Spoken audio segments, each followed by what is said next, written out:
Hello, good evening. This is Melvin here, and in today's session, I would like to bring about some kind of a discussion on a framework for entrepreneurship per se, and the basis of creating this framework uh, is a research theory called as effectuation.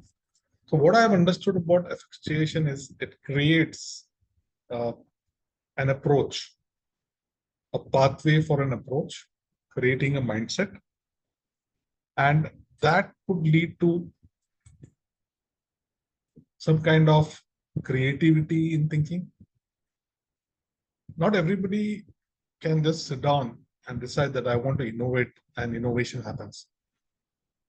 Innovation comes out of thinking, innovation comes out of discussion, innovation comes about doing things which is out of the syllabus, something that happens outside the classroom. So a mix of risk taking, accepting challenges, being positive and passionate would lead to new learning. And this learning is something that happens when a person has an open mind.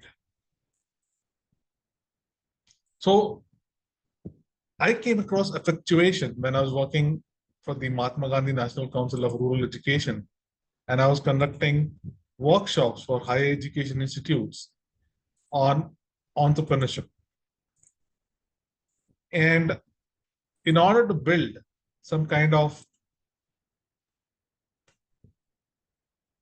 a basis for a student to take up experiential learning activities, we advocated such topics be discussed in classroom with case studies. So when you weigh risk and opportunities, uh, research says that a lot more startups have failed than those startups have succeeded. The other way to look at it is a lot more learning has come from startups. And this learning has led to ideas which have created opportunities for the upcoming generation. So in a nutshell, as I have understood effectuation, it's an approach. It is an approach for a person to focus on what is doable and approach things with common sense. With this approach comes a decision-making framework. Obviously, there are some skills one would like to need. Like you just can't approach a bank for funding and just communicate and speak to them. You need to have a business plan. You cannot just approach a customer and sell a product. You need to have some kind of an MVP, a minimum viable product that can actually be arrived at, and a delivery cycle. So there is nothing known as stereotyping entrepreneurship. Entrepreneurship per se is a learning. It kind of grows in an environment where there is an opportunity to do things in practice. That is, in practicals, what you learn in the classroom, that knowledge is converted into skills. And those skills, when applied to some kind of real life project, gives an opportunity to create some kind of a business opportunity. Based on the research of Professor Saraswati, she came up with these 5 principles of effectuation. And ideally, it is apt for budding entrepreneurs to have a look at this research and arrive at what are the 5 principles of effectuation. A little background.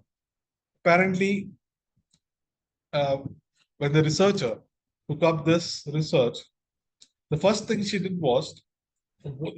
she was asked to do was, read the autobiography of J.R.D. Tata and write an essay on it. So as all of us know, like the ability the Tatas have brought into India through their industrial contribution has created avenues not only for Tata as a company, but a lot of other entrepreneurs as suppliers. So the 5 principles of effectuation, each of them has come up as traits of entrepreneurs who have, through their entire span of being founders, co-founders in multiple ventures, many of them not financially successful, and some of them having reached the pinnacle of financial gains. So a quick discussion on what each of these effectuation stands for, terminologies. As it goes, I understand the bird in hand is work with your strengths. Work with your strengths and see the possibilities. It's always good to have something more, but add on to the skills. What else do you need to add? Whether you could actually bring that on the table or get somebody else who can partner you and get those kind of skills required. For that, you need to have a good self-assessment. So contrast to the preset goals or opportunities, you need to take decision based on what comes and as it comes. The next one is affordable loss. Terming what entrepreneurs do as an experiment may be a little bit injustice. However, when we talk about experimentation, there's always a risk. It's always good for somebody to think big, but do not end up in taking up something which is everything or nothing. There's always a risk-taking capacity one has, and you have to be also practical, particularly if you are looking for investing funds from external sources. There have been a lot of jokes cracked on lemonade. The life gives you a lemon and you make lemonade. But on a serious note, when one is in crisis and is cornered, maybe the person thinks best because there's no choice. The only way to go up is go up. Hence, to avoid surprises, always keep the surprise factor or how to deal with the surprise factor handy. There's always contingencies. There's always a situation similar to what one may enter that has happened in the past. And what are the various opportunities? Maybe you may want to take one of the paths that have been taken in the past or make your own path. However, you should always weigh what outcome you're expecting. As I mentioned about getting skills or getting expertise, there's always networking. There's a saying that you are worth your net worth, or a network, as they call upon. So in order to create new markets or reach far and beyond, it's always good to have some kind of a network. We need to ensure some kind of a commitment from these partners that could give you an opportunity to get additional support as and when required, as well as enter new markets. I understand this as an excellent example. A car being driven by a driver or a pilot piloting a plane. He or she always focuses on the job on hand, the activities one can control. There are things that happen outside, how others drive, how the weather changes, or the risks that are outside, which are not under your control. So one can understand how much ever you would like to make projections, control the future. It's always handy to use your expertise to handle a situation, contrast to inevitable trends that could lead to some kind of opportunities that could give new learning or new experience. Very simple. I mean, it just says that what's not in your control, and if it comes by, see whatever best you can do with your resources. So in a nutshell, when we talk about the five, what we discuss about the five features,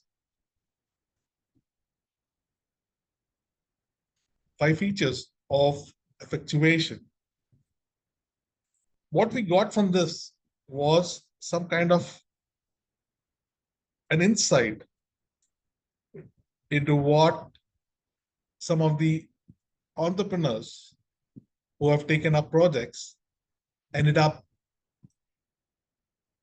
learning, or for the matter, what helped them pursue their goals. It helps you understand the activities that go around in the venture, what you're working on, the strategies, what you make, and the strategies you need to alter.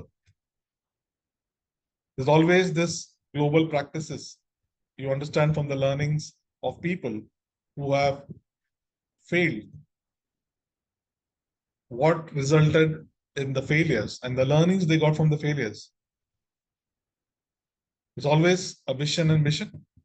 As much as you would like to control the future is unpredictable. There's always a plan A, B, C, D, E. So the entire ecosystem, there's a dependency, and that dependency can always fill in with the learnings, with the partnerships you have. In such cases, investors can understand you better, making things like the minimal viable product. They have better trust on the venture. So overall, a learning of this sort, when you begin your journey as an entrepreneur, can give you an opportunity to be prepared. Be prepared for eventualities, be prepared for tough situations, and be prepared to finish what you've started. Thank you so much. And in my next session, I hope to cover the minimum viable product, and I'll speak a little bit more on entrepreneurships, small scale industries in India, and make in India. Thank you so much for your time, and I look forward for your feedback on the blog.